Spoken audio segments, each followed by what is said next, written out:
Can you make a video specifically about fast chloride molten salt reactors, particularly the feature of burning nuclear waste?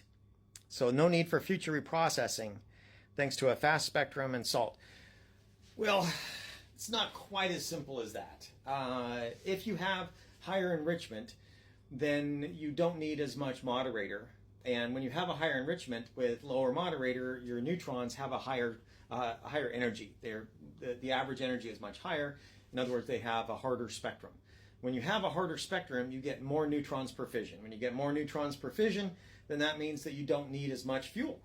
And if you don't need as much fuel, then you can start to use some of those neutrons to be absorbed in the waste. And when those neutrons get absorbed in the waste, what you tend to do is you decrease the half-life of that waste. It tends to decay a lot faster if it's got extra neutrons in it.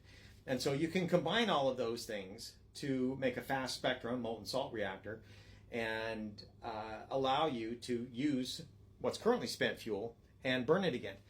Eventually it will burn out and you'll still have spent fuel. It will just be more burned up if you use a molten salt reactor, but then you just got to remove the fission products. And so removing the fission products in any molten salt reactor is effectively reprocessing or recycling. And so you're not going to get an effective molten salt reactor without some form of recycling, which currently doesn't exist in the United States outside of the Department of Defense.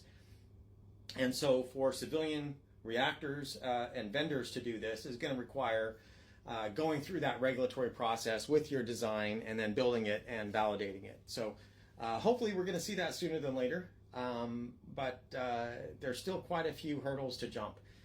And I do think we're going to eventually jump them. I just hope to see it a lot sooner than we'll see fusion, but we'll see. So thanks for the comment. I hope this helped everybody and you all learned something. And thanks for watching. Have a good day. Bye.